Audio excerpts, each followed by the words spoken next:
Hello and welcome to Mental Health. It's a Trap. We're your hosts, Susan and Stephen, mother and son, unraveling the complexities of the mental health traps people fall in.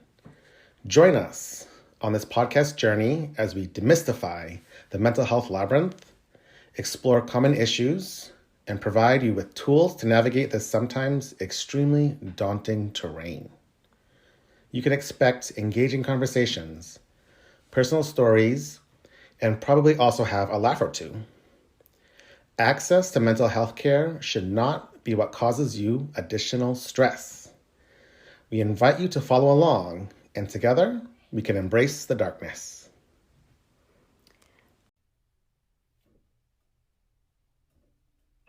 Hello and welcome back. Today we will be continuing motivational interviewing from our last podcast, and just wanted to do a quick brief overview of motivational interviewing. And it is about working in a collaborative relationship where we're using compassion, acceptance, and trying to evoke change for someone who's looking to change something in their life. And some of the skills that are used, and again, that will be a summarization, is looking at using open-ended questions, reflections, affirmations, and providing a summary at the end. And then, asking for permission to bring together like a plan, and asking the person that you are sitting with if they will give you permission to kind of summarize all of that information and come up with a plan to move forward with whatever that change is for that person. I don't know if there's anything else you want to add, Stephen? I think overall, I would imagine, which, it's something I experienced too, is when you're learning something new, you want the answers, you want to know how to do it right, you want it to be perfect, you want it to be linear. Like, how do I do this from point A to point Z? And I think with most things that are conversational and reflecting, there are skills that can be learned, right? So there might be some people who can do this without much education or reading a book, and they're just natural at it. But it's not something that you can't learn. So I know that even as I'm listening to the 4th edition on the audiobook, that it can be overwhelming because they kind of give examples and they talk about it a little bit, but then it's like they don't give full examples and they don't like go over an example, and it's like, well, how do I actually do this?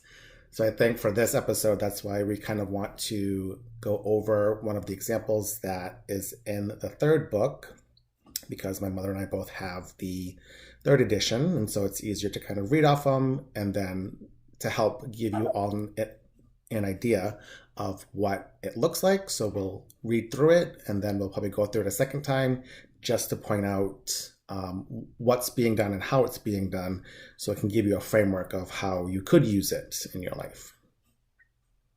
Right. And it's interesting you use the word linear, right? It's kind of like in grief, right? People think, they just go along in grief and it's linear. And if you think about human beings, nothing is linear, right? It's up and down, it's roller coasters, it's sharp curves and turns and things like that, right? Mm-hmm. And so, again, it's just, practicing and trying to do our best to navigate, the rocky waters to help someone who's, looking for support.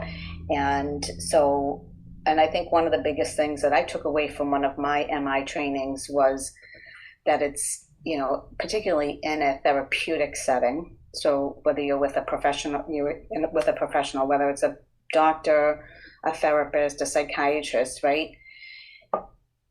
We don't have power over, we have power with.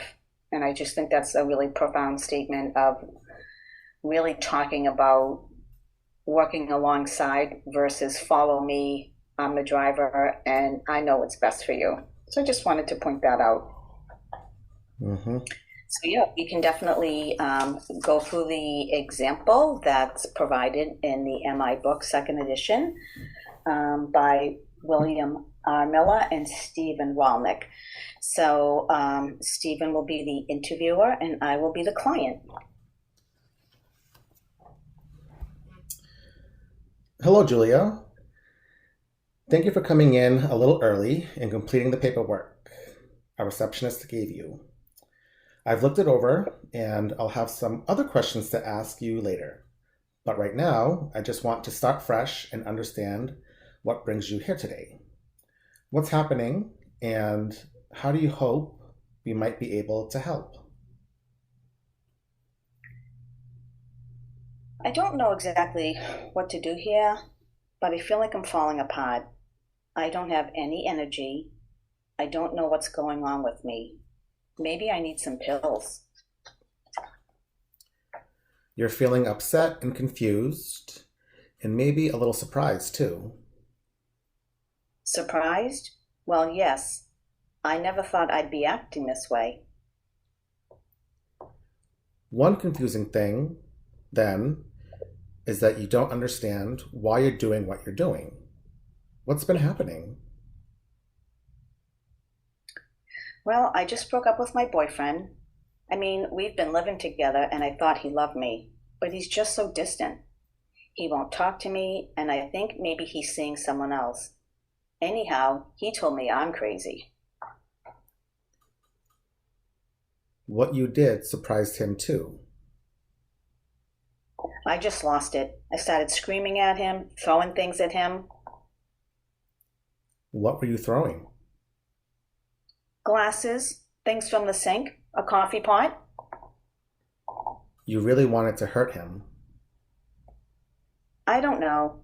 I just lost it. I don't usually act like that. It's embarrassing even to tell you about it. You're being really honest. So nothing like that has happened to you before?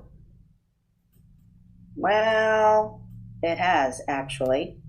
That's one reason I decided to come here. Maybe he's right. Maybe I am crazy.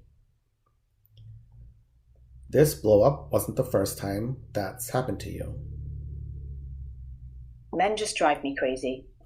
This is the third guy I've lived with, and they all kind of ended in the same way. I just seem to fall in love with the wrong guys. Kind of like a pattern that's repeating itself. Yes. It's so. I'm sorry. These are really strong feelings. It's pretty painful that this happened once again. I can't sleep. I can't think. I'm a mess at work. I was waiting on a customer this week and just started crying for no reason. I think I'm losing it. That frightens you, not understanding what's going on with you. It's just so discouraging. I was so happy with Ray when we were first together. There's this soft teddy bear inside his tough exterior, and that's the man I loved. But then he wouldn't open up to me anymore. And that annoyed you? Yes, it's such a waste for him to stay locked up inside there, and I was lonely even though we were living together. Anyhow, he's gone now. He moved out. It's over. All right. What you told me so far is that these really strong feelings and how you've reacted are scaring you a little. A lot, actually. Scaring you a lot. You're not sure what's going on, and you've wondered whether medication might help. You're having trouble sleeping and with concentrating at work. You really blew up at Ray and felt out of control. And you're also wondering about what seems like a painful pattern that repeats itself in your relationship with men. What else? That's most of it, I guess. I just feel like I'm on the edge of losing it. After Ray left, I hated myself and cut myself. I saw the broken glass on the floor, and I just picked up a piece. You were in that much pain. It seemed like the right thing to do at the time. I don't know. It's like I wasn't even thinking. I never did that before. I wasn't trying to kill myself or anything. That was something new. So that's part of what scared you and brought you in today. Right. Do you think I'm crazy? That's really worrying you. You keep mentioning that you don't know what's happening to you, and so that's something you hope we can help with, to understand what's going on and what to do about it. I appreciate that it took some courage for you to come here today and talk about this. Thank you. I do feel a little better just talking about it to someone. Good. It often does help to talk things over. I can see that there's a lot that's worrying you. And so that is the end of it. Quick little correction. This is the third edition of the book, if anyone's looking for it. And then again, the fourth edition is out too. It just came out in August of 2023. So they have a bunch of other updates and PDFs as well. And just my own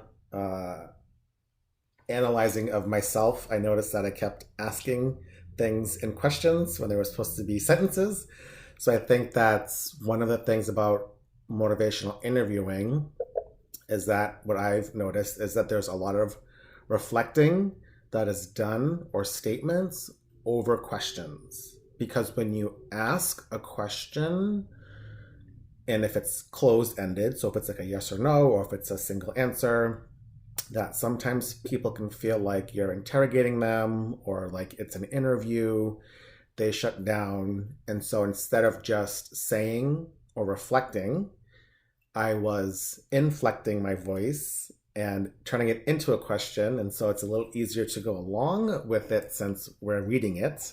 And so that's just a little feedback for anyone who, if you're asking a lot of questions, I think, again, open-ended questions are great, but also to be aware of how powerful reflecting can be, so that a person can feel like you hear them, and then it prompts them to want to give you more information. Right. It allows them to continue to want to engage, right? So if it feels more like an interview process with the closed-ended questions. So how do you feel today? Crappy? Good? Okay? I mean, they're just one-word answers versus, an open-ended question, which would be like, Well, you could still, in a way, you could still ask. It's not to say don't ask closed-ended questions, right? So in that regard, you could say, how are you feeling today? And they're like, oh, crappy. And you could say, what happened today or this week that made you feel crappy? So then it gets them to expand. So I think it's almost a trial and error, because am I communicating, asking open-ended questions, reflecting, active listening, all these things that people will say, there are skills you can learn. And unless you put like intention into learning and practicing them, you will stay stuck and probably get frustrated, because you're like, I'm not, and again, MI is that, let's see, it's them, not you. So when it's about you and you're trying to get them to get the answer that you want to hear, then you wouldn't be doing MI technically. And then you would have to like question, like, what am I doing? And what's the reason that I'm asking these questions, or trying to get them to do what I want them to do, versus, their motivation of what they want to do. right, right. It makes me think about when I first, in my sessions, when I meet with people, and one of the first questions I ask is, how have things been since we last met? Right? And sometimes I get the, and I go, could you describe that for me? What does that mean for you? And so it allows them to elaborate a little bit more than that, like one word kind of thing. So you can use some close-ended questions in MI, right? Mm-hmm. Though the overall, it's better to do the more open-ended questions and still have closed-ended questions, so that they can lead into another, like you were saying. Yeah, and I also think that just because they don't answer it in the beginning doesn't mean you won't get the answer later. Absolutely. Because sometimes I'll do this. So how have you been? Fine. The fine, okay, we all know what fine really means, right? The mask, right? Fine. And then so I wait, I pause, and then I go, so tell me how you're really doing. And boy, do the floodgates open at that point for some people. So again, it's because it's an automatic response that people have when someone says, hey, hi, how you doing? It's an automatic response. Good, okay, all right, it's very, and then if you're really observant and you're paying attention, you're like, I think there's something else might be going on, right? So sometimes we need to just get past that initial response, right? Yeah. Which is also, again, can be incorporated, I think. Yeah, and I also think it just depends on the connection you have and just how the other person is, because you could be great at MI, you could be great at being a therapist, you could be great at being a conversationalist and just an extrovert. You could just have that energy that people want to talk with you. And if you get stuck in that, like, everyone wants to talk to me, oh, I'm this great person, and not necessarily in an ego way, but like you're just good at what you do. If you come across people who are, quote unquote resistant, these fun words, or like they're defiant, right? It's like they don't know you, so they don't owe you anything to tell you what they're going through unless you can provide a space where they feel like they're not going to be judged. And you're, again, using the skills of open-ended questions, affirming, reflection, summarizing, like letting them lead a bit, like guiding them versus directing or following. And sometimes you do direct a little bit, and sometimes you do follow a little bit. Like, it's like you said before in the other episodes, like it's a dance, like, and sometimes you got to push a little bit, and sometimes you got to follow, and sometimes you walk with them. And I think that's the hard part, is if you're first starting out, or if you feel like people are hard to read or talk to, like, is it them or is it you or is it both, right? Like, kind of like, right. And then can you let all of that go? Exactly. And that's, and so sometimes, and not in a bad way, I don't think, or an intentional way. It's like, I need, I'm the professional in the room, I need to help this person, they came to me, and so it puts a lot of pressure on you. And trust me, people are very observant. Even the most struggling of populations can walk in and read you more than you even know, right? And so again, it's about just sitting with that. And again, if it's someone you're just meeting for the first time, and they're kind of really holding back, and you can see it in them, right? Obviously, I'm going to have a very different approach with people in that space versus people I've been working with a little bit longer, and I can, I have that relationship where I can say, all right, what the heck does mean? Can you describe that to me, right? And then over time, people start to feel more comfortable, and they can get into that dance with you, and it works really well, right? Though there's times when so if we do it in the metaphor of a dance, if I put my hand on the wrong shoulder, I've touched a nerve. So I may have like poked at the relationship and not in a healthy way, right? Mm-hmm. Then I realize, oops, maybe I need to put the hand on the other shoulder. Let's try the other shoulder, right? So again, it's all about navigating and learning how to work with the person sitting with you. Yeah. And so just a quick overview. We won't really go over the whole thing. However, in the first part of the interviewer, hello, Julia, thank you for coming in a little early and completing the paperwork our receptionist gave you. So that is affirming, saying, thank you, thanking them for coming in early, like taking the time. And at the end, it says, what's happening and how do you hope we might be able to help? That is an open question. And then again, here we have a lot of reflections that I asked question-wise because I inflected my voice. So it says, you're feeling upset and confused and maybe a little surprised too. So that's just a reflection of what Julia said before. There is another reflection and open question. One confusing thing then is you don't understand why you're doing what you're doing. I lied, that's a reflection. Blah, blah, blah. Reflection.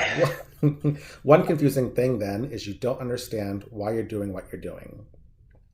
And then try to notice how this might sound different, if it does or if it doesn't. So if I again say, one confusing thing then is you don't understand why you're doing what you're doing, and just try to see how that sounds different with a reflection versus a question.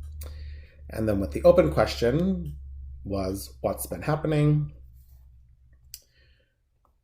Another reflection, what you did surprised him too.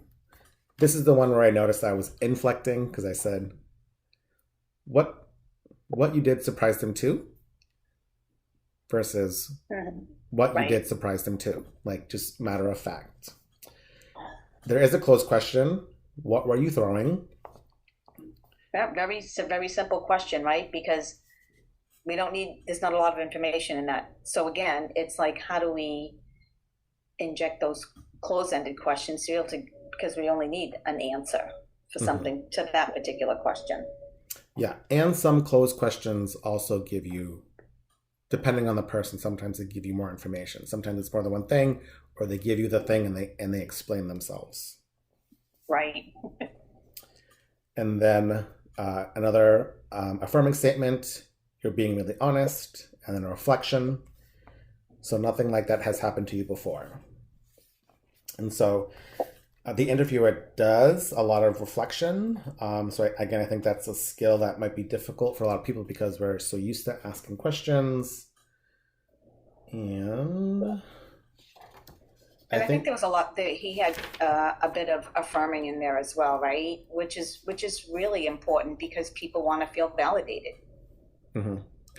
And I think that's a difficult skill because people often think that if you're affirming that you agree or like it's your point of view versus affirming and validating is just,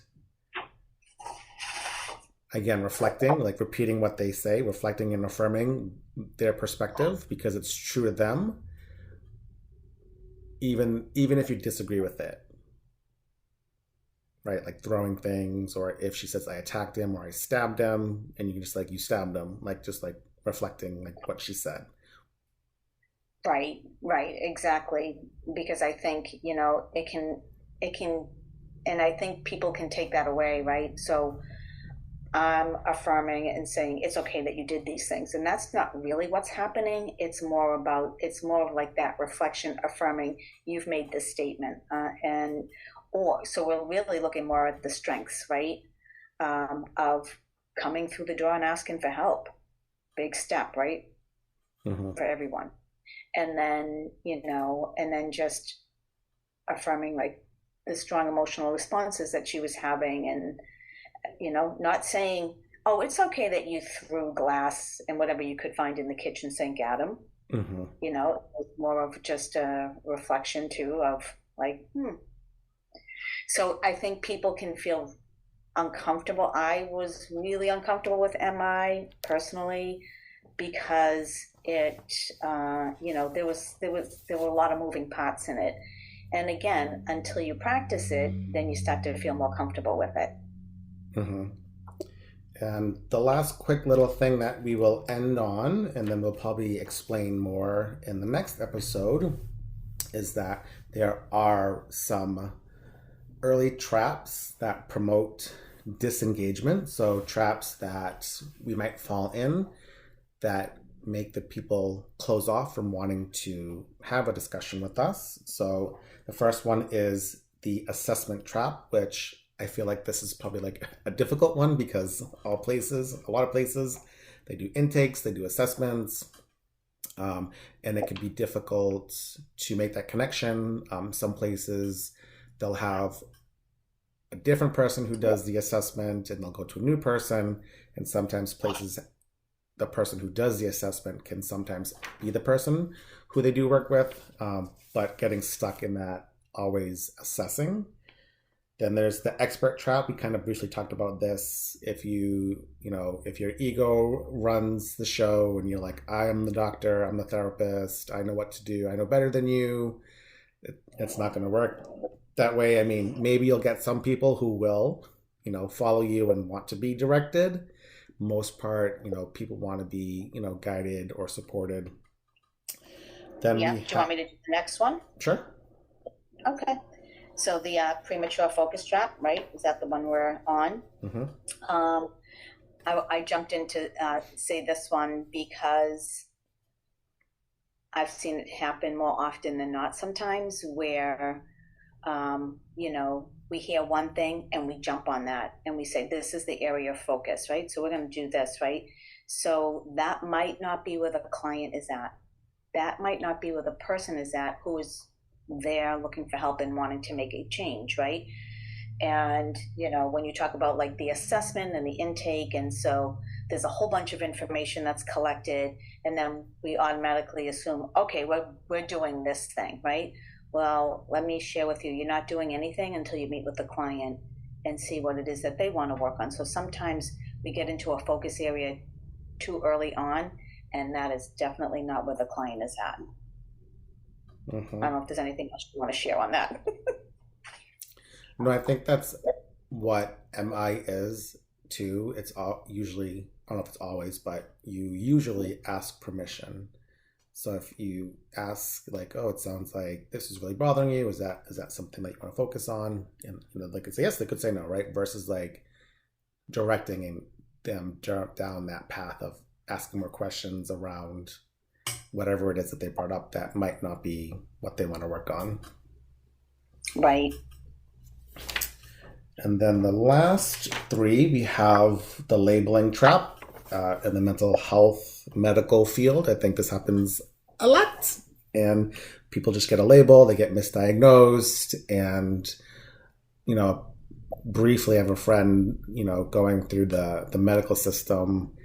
And, I think women and females get this the most of being labeled, hysterical, or they're making things up and they're in a lot of pain and the tests come back good, their blood work comes back good, there doesn't seem to be an issue.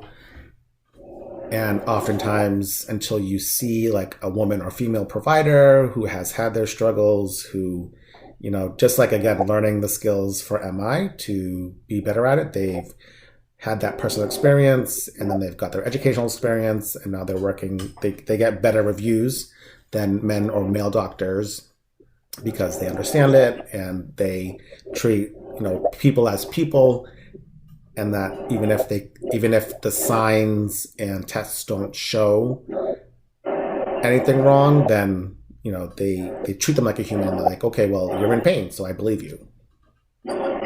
Exactly. And, and labeling can be very damaging and detrimental. And at least for me, I've sat with people who have struggled with substance use disorder, and they refer to themselves as an addict because that's what people call it in society, right? And it's just something that I'm not able to do. Like, I generally will use a client's language and, use what they call things. There's just some things I'm not able to do. And because I think it's very stigmatizing, that word, and it keeps people stuck, right? And so I say, you're someone who's struggling with substances, right? So again, the labels can be really hurtful, and labels can also impact care, whether it's in the mental health world or the medical world. Mm-hmm. And then the last two are the blaming trap, which I think it goes with labeling, like it's your fault, or you're this bad person, or, you're choosing to drink, or you're choosing to use substances, or you're choosing to act this way, or like you said, like you're being manipulative, or you're a narcissist, like, all these things. It's your fault, and not looking in. And then the last one is the chat trap, which, interestingly enough, a friend had sent me a video of someone talking about this about therapists and how, therapists can be not necessarily, chatty Cathys, but like they can just talk and talk and talk, even if you get a diagnosis from a doctor who doesn't know you, and then you go see a therapist and they don't really help you because they're just talking versus like, like with MI, like having a plan, like you can't just do all the work and be like, okay, great. Like, I'm glad we talked. I'm glad that you want to make a change. I'm glad you have goals, but like, what's the plan? So if you're just, talking, I don't want to say that talking is a bad thing because it can help open the door. And then next, like, again, treatment planning, like what's the plan? What are you doing? How are you growing? And, or like, is the therapist or doctor or dentist or whoever you're working with, like, are they a good fit for you?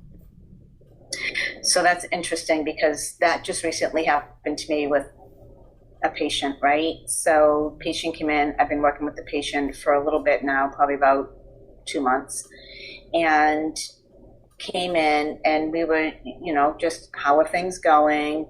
Gave me an update on the medical side, dealing with a lot of medical diagnoses and some that are requiring,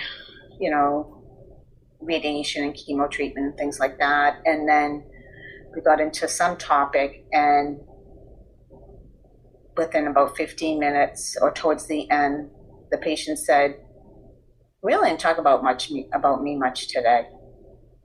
And it was thank you for sharing that with me, because I got caught up in the chatting, right? So we can get caught up in the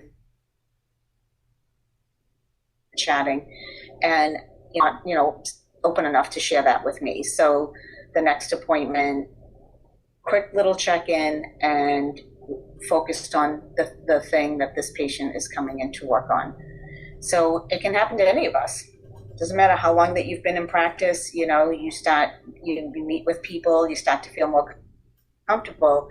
And I have had to say to clients, okay, so we're just meeting and just hanging out. We've met the goal that you came in for, so let's start to work on, closing this episode of care at this time. Mm-hmm. And then they get a little tweaked about it. They're like, oh my God, what am I going to do without you? Well, you've met your goal and we're just hanging out, so it's not ethical for me to continue to meet with you just to chat, right? So yeah, so sometimes it's us getting caught up in the chatting too. Mm-hmm. And we have to own that. Yeah, and I think that's,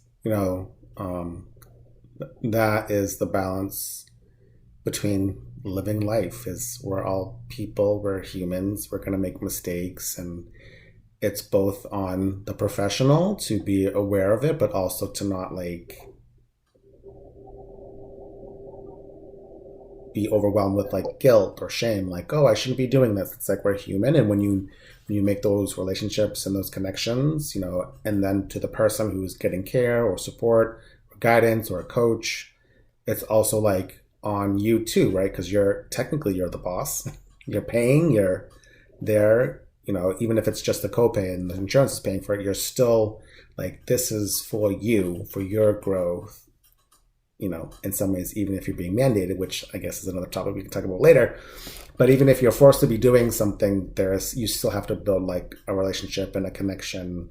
And again, letting them guide, because, again, they're the boss. So it's an interesting dynamic of how we get stuck in the assigned roles as professional, like expert, and I need help, versus, oh no, but you're the expert in your life and you know what to do, and having a person, kind of guide you through it. So it's as easy as people try to make it.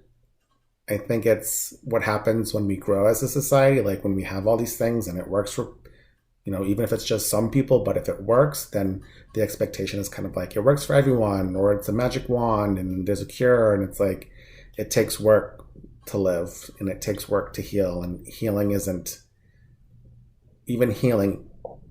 practices aren't cures. Like, you're going to have to heal for the rest of your life, in a sense. Like recovery, there isn't like, oh, you do it and it's done and over with. No, it's a lifelong journey to care for ourselves, whether it's mentally or physically. So, yeah. Well, again, if anyone has any questions, any thoughts, please feel free to leave a comment or ask a question, and we'll probably get to those in later episodes. Take care.